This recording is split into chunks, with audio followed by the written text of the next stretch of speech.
너희에게 이르노니 악한 자를 대적하지 말라. 누구든지 내 오른편 뺨을 치거든 왼편도 돌려대며 또 너를 고발하여 속옷을 가지고자 하는 자에게 겉옷까지도 가지게 하며 또 누구든지 너로 억지로 오리를 가게 하거든 그 사람과 심리를 동행하고 내게 구하는 자에게 주며 내게 꾸고자 하는 자에게 거절하지 말라. 아멘. 우리 말씀의 제목을 한 목소리로 같이 크게 읽어보겠습니다. 시작. 내 이웃에게 거짓 증거하지 않게 하리라. 다시 한번 시작.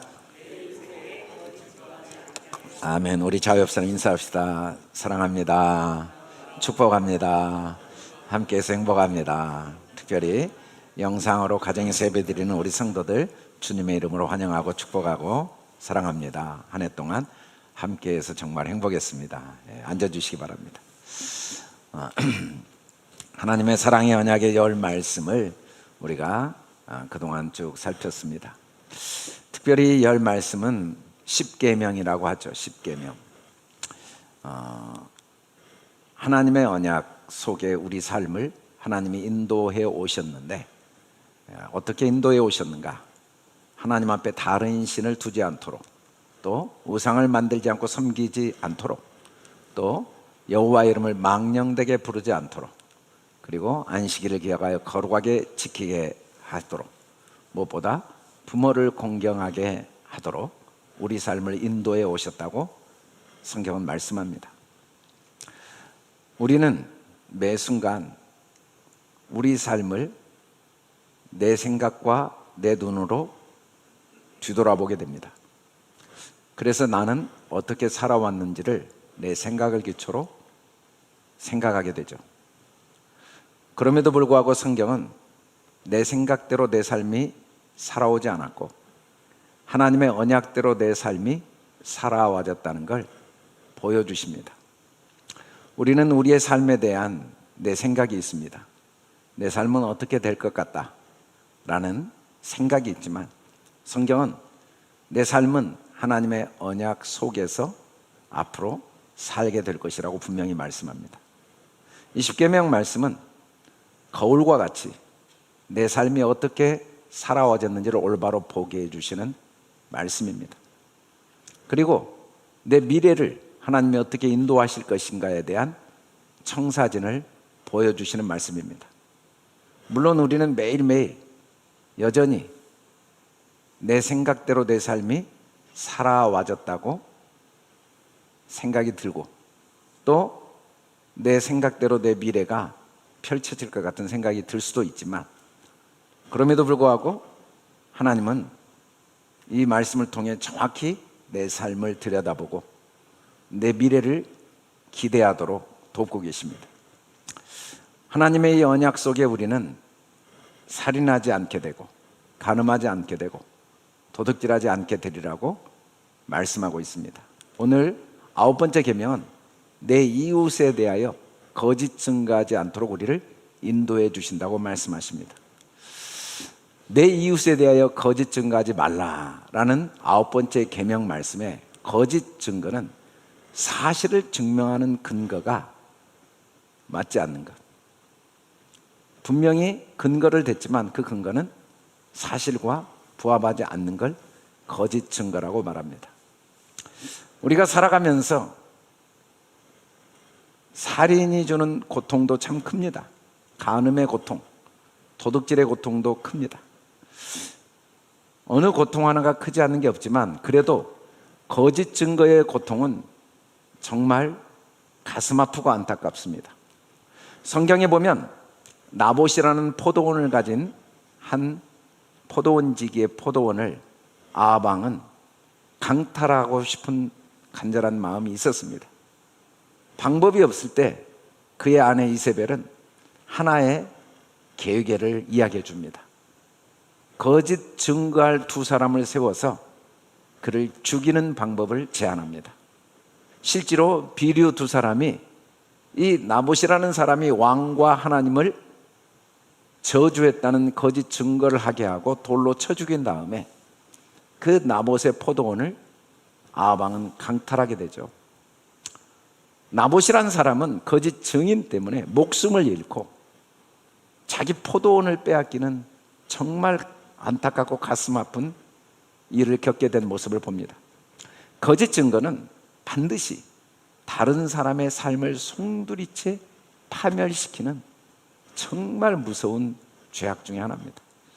실제로 최근에도 연쇄살인범 이춘재 씨가 살인한 8번째 살인사건, 그 어린 아이를 성폭행하고 살인했던 살인사건의 범인으로 20년 동안 감옥살이했던 윤석열 씨가 무죄 확정이 되었습니다.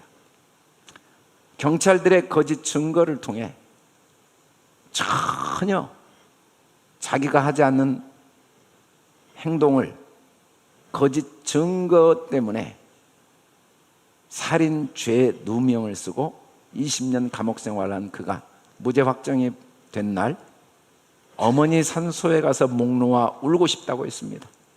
아들이 그렇게 잔인한 어린아이를 살인한 성폭행범이라고 알고 죽어간 어머니를 생각할 때 이제 산소 한번 찾아가지 못했던 이 불효자가 어머니 산소 가서 마음껏 울 수 있게 되었다고 말하면서 누가 내 인생을 보상해 줄 수 있겠느냐는 이야기를 했습니다. 거짓 증거는 정말 너무 잔인합니다. 세상은 많은 거짓 제보와 또 그것을 정확히 확인하지 않는 오보 방송 때문에 사업이 부도가 나고 사업주가 자살한 일들이 종종 뉴스에 보도됩니다. 거짓 증거와 그것에 대한 정확한 확인 없는 유튜브 방송 때문에 교사가 자살을 하거나 또는 생명을 스스로 끊어버린 뉴스들을 종종 보게 됩니다. 거짓 증거는 한 사람의 인생을 한순간에 완전히 송두리째 파멸시키는 가장 가슴 아픈 결과를 초래할 뿐 아니라 본인도 반드시 그의 대가를 지불하는 모습을 봅니다. 아방은 그 나봇의 포도원에 비참하게 죽어가는 모습이 성경에 기록되어 있고 거짓 증거한 사람들의 삶의 최후도 똑같이 불행한 모습으로 끝나는 걸 우리가 보게 됩니다. 그래서 거짓 증거에 대해서 성경은 우리에게 교훈하고 있으면서 동시에 세상도 거짓 증거를 엄하게 다스리고자 하는 거죠. 이 거짓 증거에 대해서 예수님이 눈은 눈, 이는 이로 갚으라는 성경 말씀을 인용합니다. 이 말씀은 신명기와 레위기와 출애굽기의 반복해서 나오는 말씀으로 생명은 생명으로, 눈은 눈으로, 이는 이로, 손은 손으로, 발은 발로 갚아야 된다는 이야기를 하고 있죠.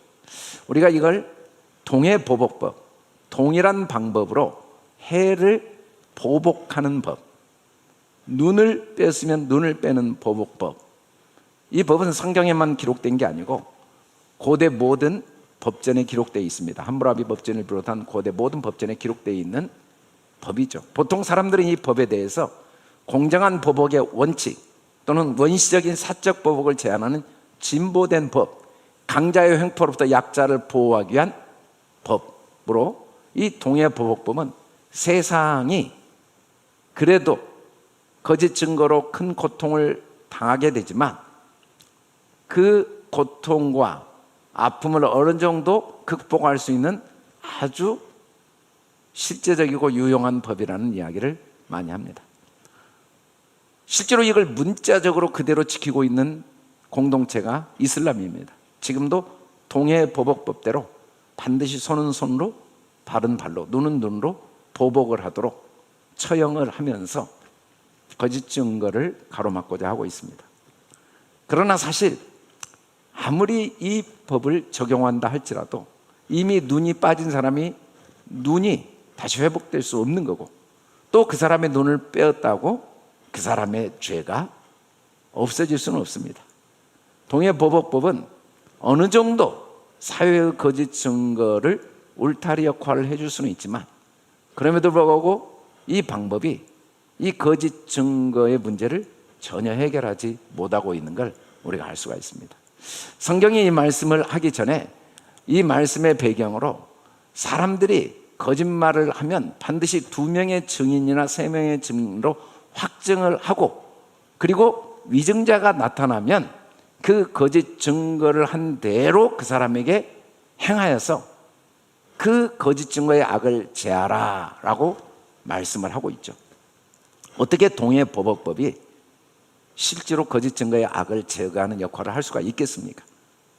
현실적으로 이미 뺀 눈을 회복할 수 없을 뿐 아니라 상대방의 눈을 뺀다고 그 악이 제거되는 건 아니라는 걸 우리가 알 수 있으며, 동시에 이 말씀은 공동체 중에 누군가가 거짓 증거를 할 때 그 사람의 죄를 해결하기 위한 말씀이 아니라는 것도 알 수가 있습니다.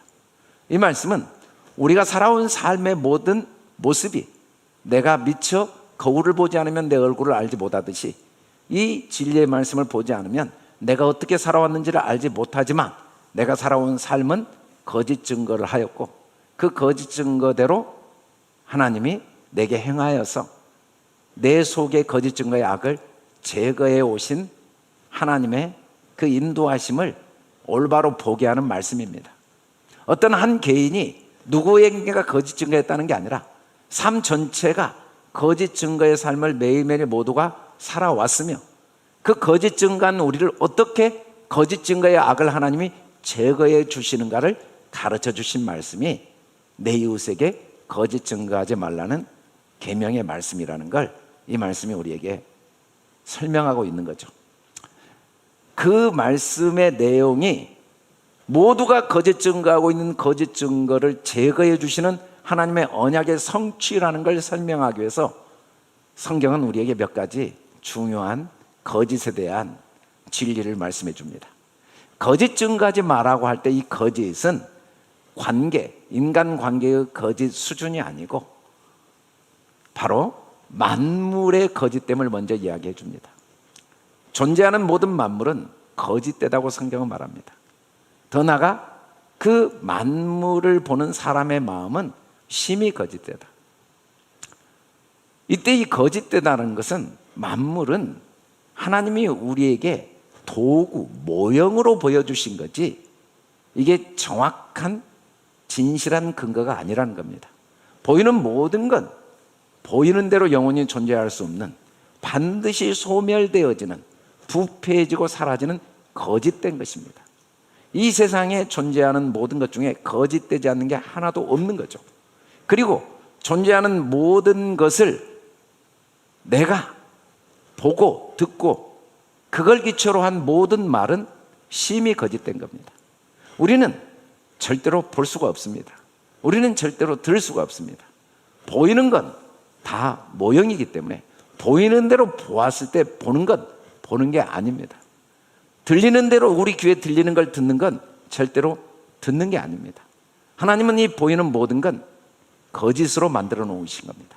이건 참을 알게 하기 위한 도구입니다. 우리에게 들리는 모든 소리는 거짓 소리로 하나님이 우리에게 들려주셨습니다.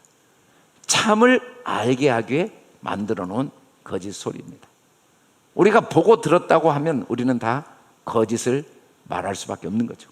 그래서 성경은 사람은 다 거짓되다, 오직 하나님만 참되시다. 이때 하나님은 보이지 않는 걸 의미합니다. 보이는 건 다 거짓됩니다. 우리 귀에 들리는 건 다 거짓된 겁니다. 우리가 들을 수 없고 볼 수 없지만 그 들을 수 없고 볼 수 없는 하나님만 영원하시고 참되신 분이라고 성경은 말합니다. 그래서 거짓 증거하지 말라는 말은 보이는 대로 보고 들리는 대로 듣지 말라는 의미죠.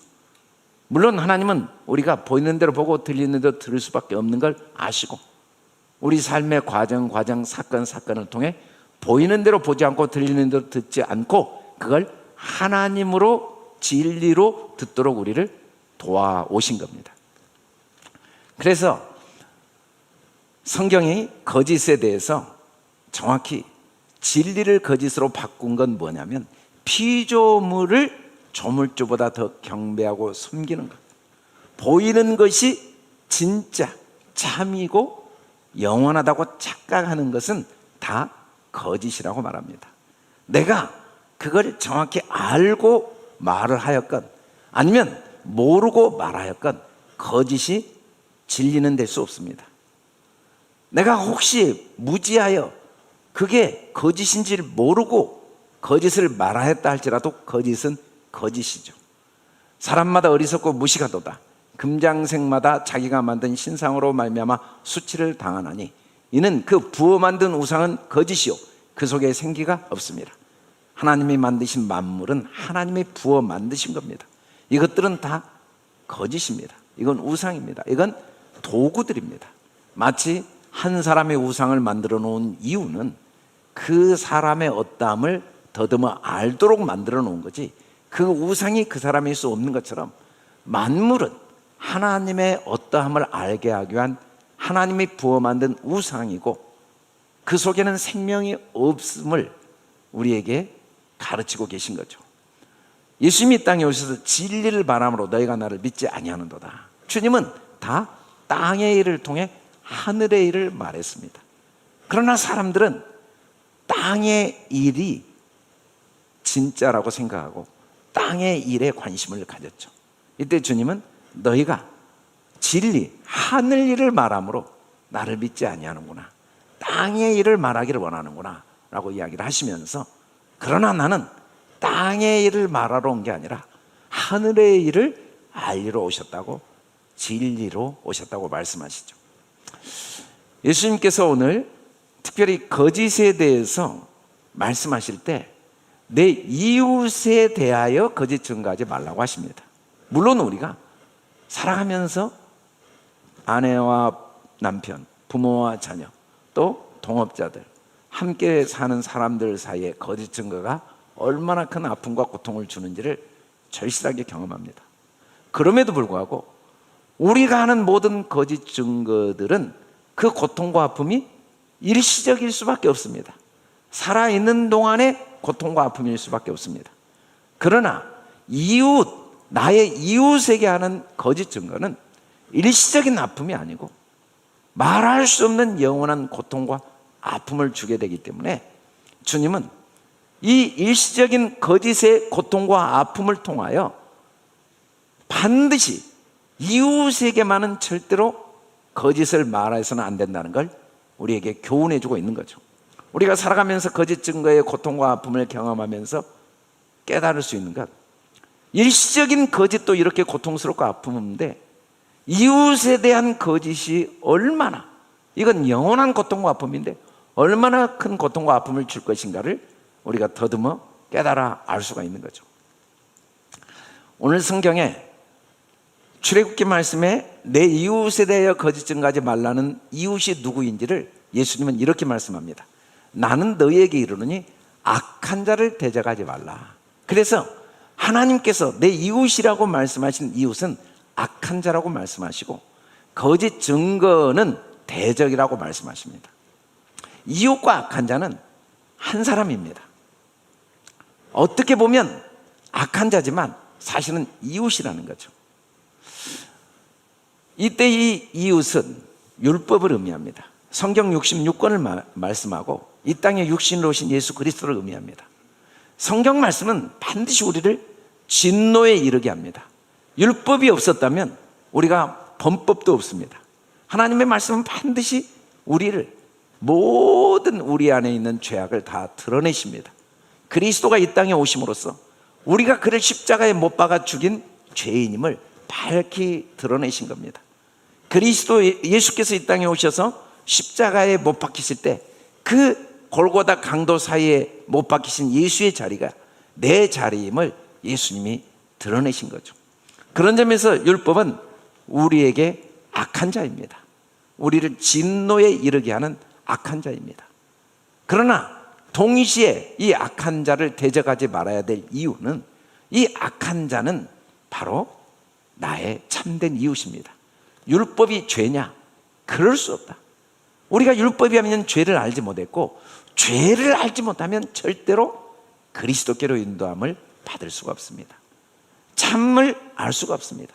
죄를 깨달을 때, 어둠을 알 때 빛을 알고 죽음을 알 때 영생을 알듯이 이 세상의 의미와 가치가 모형임을 알 때 영원하신 하나님 나라를 비로소 볼 수가 있기 때문에 이 악한 자는 또 다른 면에서 우리의 이웃입니다.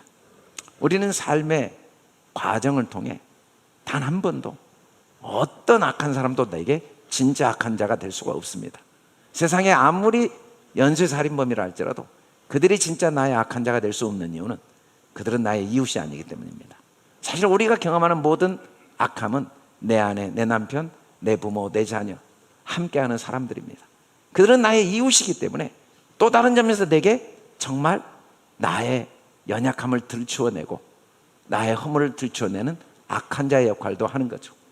그럼에도 불구하고 그 나의 진짜 연약함과 고통을 드러내는 악한 자는 사실은 나의 진짜 이웃인 것처럼 하나님의 진리의 말씀은 율법으로 우리에게 와서 우리의 모든 죄와 허물을 다 들추어내지만 사실은 진짜 나의 이웃입니다. 그래서 대적을 해서는 안 된다는 거죠. 물론 우리는 대적하겠지만 하나님은 이 악한 자를 대적하지 않도록 우리를 지금까지 인도해 오신 겁니다. 이 악한 자를 통해 그리스도께로 계속 인도함을 받도록, 그리고 이 악한 자가 진짜 내 이웃인 걸 깨달아 알게 우리를 인도해 오신 거죠. 그리고 하나님은 또 우리는 여전히 악한 자 때문에 고통을 당하면서 악한 자를 대적하고자 하지만 하나님은 계속 악한 자를 대적하지 않도록 우리를 인도해 가셔서 이 악한 자를 통해 더 큰 그리스도의 은혜를 깨닫게 하시겠다는 하나님의 언약의 말씀입니다. 구체적으로 악한 자, 또 다른 말로는 참된 우리의 이웃, 이 율법의 말씀은 우리에게 어떤 역할을 하냐면, 첫째는 우리 오른뺨을 날마다 쳐댑니다. 오른뺨을 치거든 왼편도 돌려대며 라고 말씀하는데, 성경에 오른뺨을 맞으신 분의 이야기가 이사야서에 나옵니다. 나를 때리는 자들에게 내 등을 맡기며 나의 수염을 뽑는 자들에게 나의 뺨을 맡기며 모욕과 침뱉음을 당하여도 내 얼굴을 가리지 아니하였느니라. 이 모습은 이 땅에 우리를 위해 오신 예수님의 모습입니다. 마가복음 14장 65절에 어떤 사람은 그에게 침을 뱉고 그의 얼굴을 가리고 주먹을 치고 선지자 노릇하라고 하면서 손바닥으로 치실 때 예수님은 얼굴을 맡기셨습니다. 얼굴을 맡기고 뺨을 맡겼습니다. 왼편을 돌려대라, 이 말은 얼굴을 맡기는 겁니다. 끝까지 얼굴을 가리지 않는 겁니다. 주님은 이 말씀을 통하여 날마다 우리 오른뺨, 내가 옳다고 생각한 걸 치십니다. 나의 옳다고 생각한 것을 깨뜨리십니다. 우리는 뜻하지 않았던 사건을 통해, 고난과 아픔을 통해 오른뺨을 맞습니다. 나의 어떠한 허물이 드러날 때 하나님의 말씀을 통해 오른뺨을 맞습니다. 그건 하나님이 우리에게 왼편을 돌려대도록 돕기 위한 하나님의 사랑이라고 말씀합니다. 다윗은 간음죄를 지었을 때 나단 선지자에게 책망을 듣습니다. 당신이 그 사람입니다. 이때 다윗이 내가 여호와께 죄를 범하였다고 고백한 이 고백은 내가 간음죄를 지었다는 고백이 아니었습니다. 이사야 시편 51편 4절에 보니까 내 죄가를 내가 아는데, 내가 간음죄를 지은 죄를 내가 아는 게 아니라 내 죄가 항상 내 앞에 있나이다. 이 사건은, 간음죄를 지은 사건은 내가 죄밖에 지을 수 없는 걸 깨닫게 해주시는 하나님의 은혜였습니다. 내가 주께만 범죄하여 주의 목전에 악을 행하였으면 주께서 말씀하실 때 의로우시더라, 주께 심판하실 때 순자. 주님은 항상 의로우시고 내가 죄악 중에 출생하였으며 어머니가 죄 중에 나를 잉태하였습니다. 내가 한 모든 건 죄밖에 지을 수 없었고, 내가 죄를 짓지 않았다면 내가 아니요 내게 주신 하나님의 은혜임을 알게 된 게 왼편을 돌려대는 겁니다. 내게는 아무 의의가 없었고 자랑할 것이 하나도 없었고, 나는 끊임없이 보이는 대로 보고 들리는 대로 들으면서 거짓을 말하는 죄악을 범해왔는데, 하나님께서 그걸 통하여 나의 죄악을 들추어내시고, 그리고 보이는 걸 통해 보이지 않는 그리스도, 하나님의 나를 향한 사랑, 하나님의 그 선하심, 하나님의 의로우심, 하나님의 신실하심을 깨닫게 하심으로 나로 의를 행하게 하신 그 하나님의 은혜 속에 내가 하나님을 섬긴 거지, 내가 한 게 하나도 없음을 고백하고 있는 거죠. 때로는 우리는 나는 다른 사람보다 의롭다는 착각 속에 살아갈 때가 많이 있습니다. 그렇게 의롭다는 생각을 하고 살아가던 어느 날 나의 허물이 드러날 때 비로소 내가 지금까지 행한 의가 내 것이 아니고 하나님의 은혜였음을, 나는 오직 어리석고 미련하여 죄악 가운데 행할 수밖에 없음을 깨달아 알고 그 하나님의 은혜에 더 감사하게 되는 거죠. 하나님은 또 이 율법을 통하여 나를 끊임없이 고발해서 속옷을 벗겨냅니다. 속옷이 벗겨지면 말할 수 없는 수치와 부끄러움이 드러나는 거죠. 무릇 우리는 다 부정한 것 같아서 우리의 의는 다 더러운 옷 같으며 우리는 다 잎사귀 같이 시들므로 우리의 죄악에 바람같이 우리를 몰아가나이다. 하나님의 말씀은 우리 속을 다 드러냅니다. 목사인 저도 사람 앞에는 상대적으로 의로운 점이 많이 있지만 진리이신 말씀 앞에 설 때 벌거벗을 수밖에 없습니다. 내 안에 선한 것이 하나도 없고 부끄러움과 수치만이 가득한 나의 모습을 보지 않을 수 없습니다. 하나님은 이런 나의 모습이 내가 아니고 그리스도의 옷을 입은 내가 나임을 깨닫게 하신 거죠. 내 겉옷까지도 다 내어주고 어둠의 일을 다 벗고 오직 그리스도로 옷 입는, 예수 그리스도로 옷 입도록 우리를 도와주십니다. 더 이상 사람들의 평가와 사람들의 말이 나의 기준이 아니고 내가 살아온 삶에 대한 나의 생각, 나의 평가가 나의 기준이 아니고 나의 의와 불의의 옷을 다 벗어버리고 나의 수치와 나의 자랑의 옷을 다 벗어버리고 나를 위하여 십자가에 죽으시며 나의 모든 죄를 깨끗게 하시고 그 의로 나를 의롭다 하신 그리스도의 의의 옷만 자랑하도록 우리를 한 걸음 한 걸음 인도하셔서 이제는 더 이상 어떤 상황 속에서도 나의 불의로 인하여 나를 불의하게 생각하거나 나의 의로 인하여 다른 사람을 정죄하는 삶이 아니라 오직 하나님의 은혜 속에 감사하며 모든 사람에게 하나님의 은혜가 필요함을 아는, 정말 거짓 증거를 하지 않는, 보이는 대로 말하지 않고 진리로 말하는 사람으로 우리를 인도해 오신 거죠. 그리고 인도해 가십니다. 하나님은 계속 고발하여 우리의 속옷을 가져가시고 나의 겉옷마저도 내어놓게 도와오신 거죠. 물론 겉옷까지도 가져가게 하라고 명령하신 말씀이지만 이 명령의 말씀은 주님의 또 다른 언약으로 이렇게 우리를 인도해 오신 겁니다. 그리고 하나님은 또 우리를 그렇게 인도해 가실 겁니다. 더 나아가 하나님의 말씀은 우리를 억지로 오리를 가게 하시는 말씀이라고 하십니다. 그리고 그 사람과 심리를 동행하게 합니다.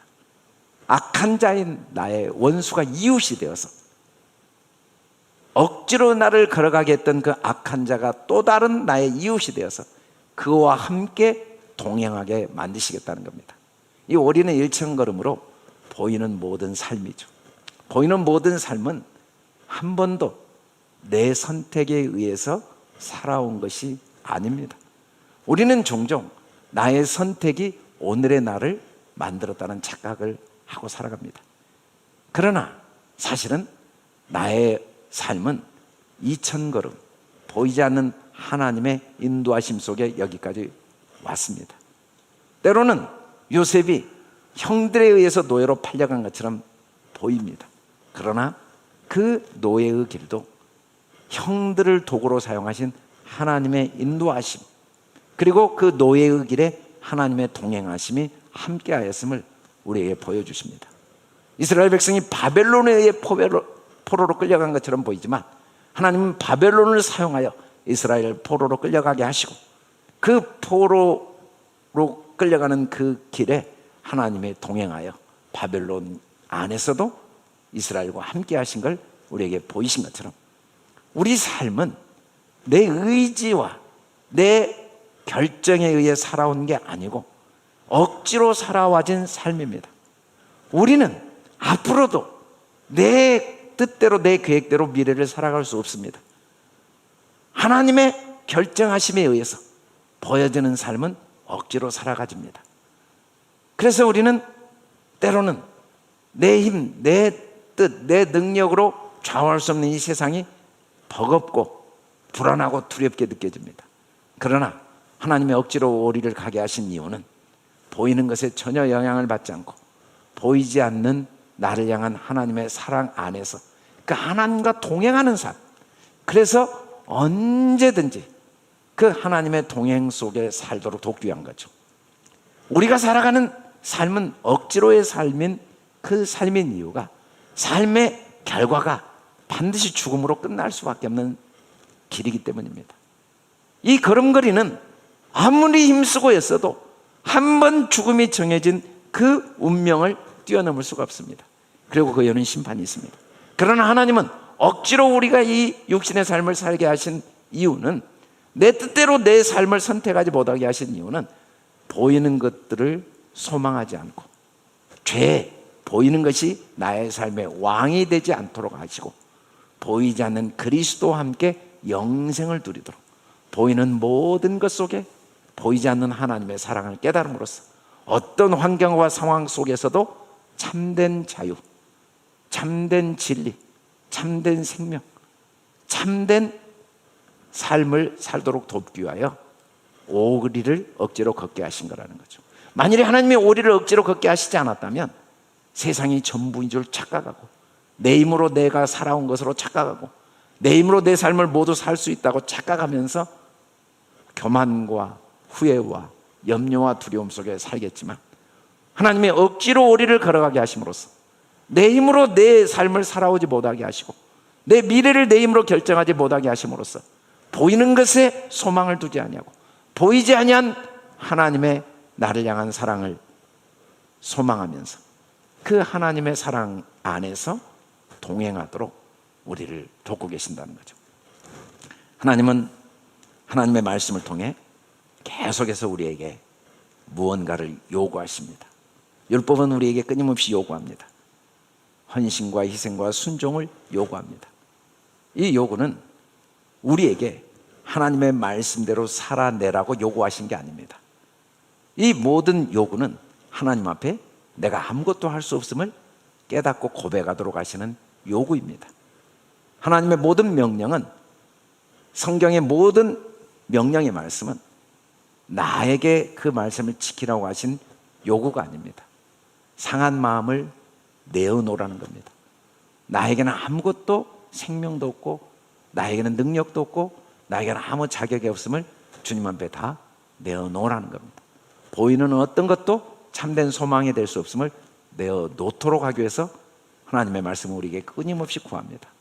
우리가 이 주님 앞에 나의 상한 마음, 통회하는 마음을 내어놓으시면 주님은 우리에게 풍부한 인자하심을 따라 긍휼을 베풀어 주십니다. 우리에게 요구하시는 하나님의 말씀은 비록 우리를 근심하게 하지만 그 근심은 본심이 아닙니다. 우리에게 말씀을 지키라고 명령하신 게 본심이 아닙니다. 그 요구는 우리를 주님 앞에 다 모든 염려, 모든 근심 걱정을 내어버리고 주님이 주신 복을 받도록 하기 위함입니다.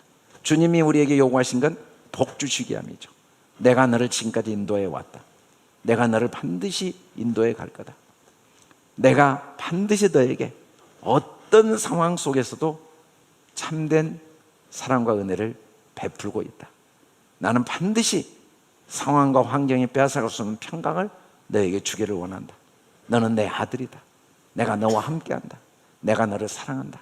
이 진리가 우리 마음에 경험되어지고 이 진리가 우리 속에 간직되어져서 주님과 동행하는 삶, 우리 속에 더 이상 거짓 증거를 하면서 주님을 대적하고 스스로를 파멸시키는 삶이 아니라 진리를 말함으로써 주님의 말씀이 내 말이 되어 주님과 함께 시와 찬송으로 화답하여 내가 너를 사랑한다 하신 주님 말씀에 합당한 화답을 해서 주님 나를 사랑하시고 나도 주님을 사랑합니다.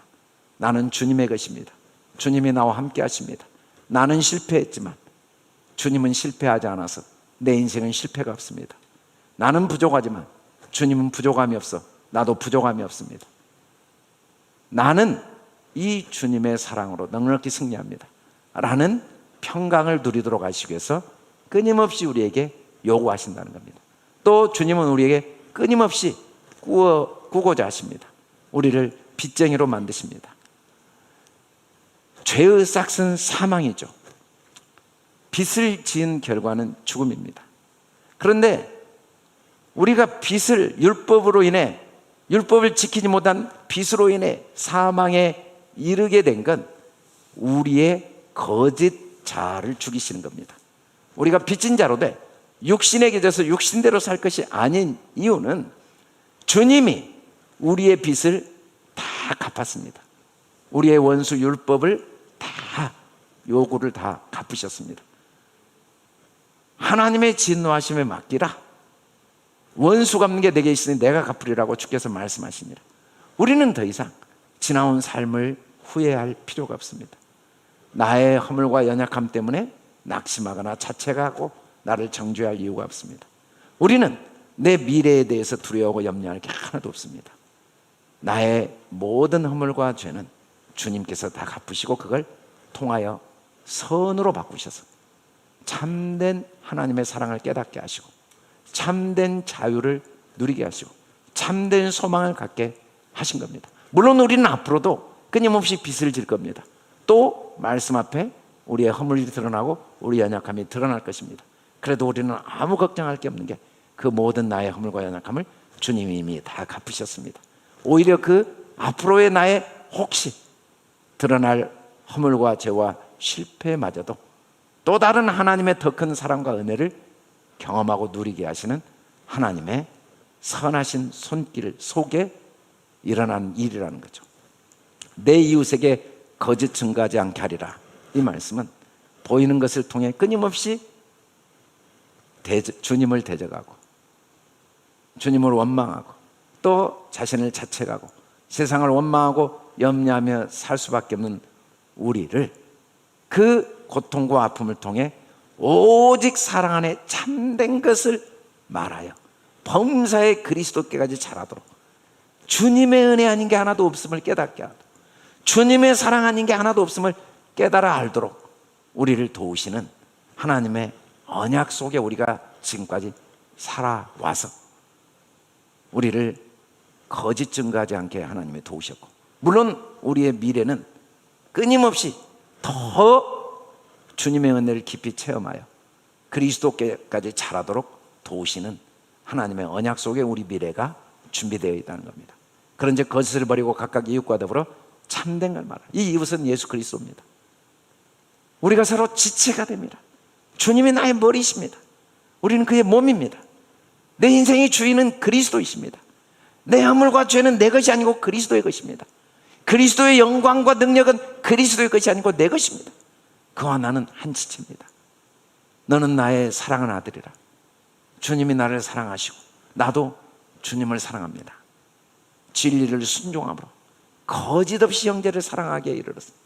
이제는 나는 주님을 사랑할 능력도 없고 주님의 뜻을 행할 능력도 없음에도 불구하고 주님이 나의 머리가 되셔서 나를 사랑하시고 나로 주님의 사랑을 알게 하시고 나도 주님을 사랑하게 하시는 이 주님의 사랑 안에서 피자 뜨겁게 사랑하는 삶을 하나님이 지금까지 살아오게 하셨고 앞으로도 살아가게 하시겠다는 게 내 이웃에게 거짓 증거하지 않게 하려는 언약입니다.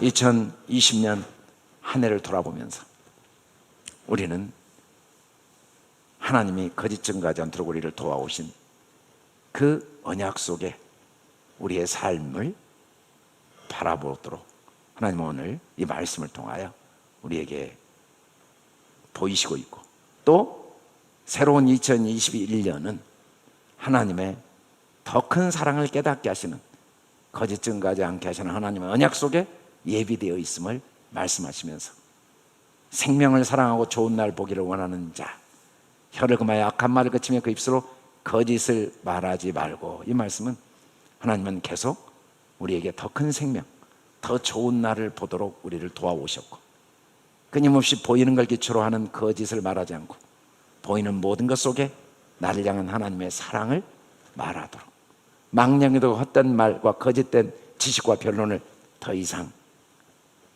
가까이 하지 않고 주님이 부탁하신 것, 그리스도가 나의 주인이십니다. 그리스도가 나의 생명이십니다. 그리스도가 나의 삶의 전부이십니다. 그리고 마음속에 소망에 대한 이유를 대답할 준비를 하도록 그리스도께서 내 삶을 또 인도해 가실 겁니다. 올 한 해 나의 삶 속에는 하나님의 언약의 성취가 신실하게 이루어져 왔습니다.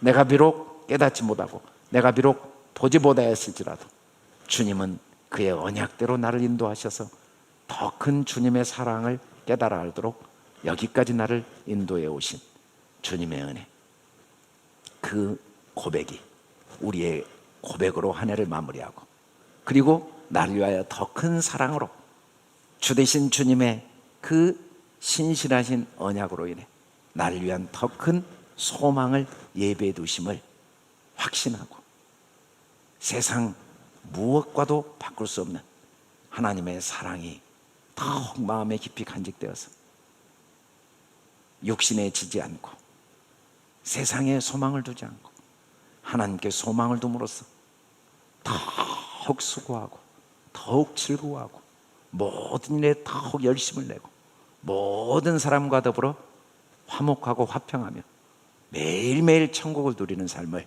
살도록 우리를 인도하시겠다는 이 하나님의 언약이 특별히 한 해를 마무리하고 새해를 준비하는 우리 속에 하나님께서 이루시고 또 깨닫게 하시고 보이실 줄 믿습니다. 이 거짓 증거하지 않게 하시는 하나님의 언약이 이 한 주 동안 경험되어지고 주님 안에서 참을 말하며 감사와 기쁨과 찬양으로 화답하는 저와 여러분 될 수 있기를 주님의 이름으로 축원합니다. 우리 다 같이 일어나서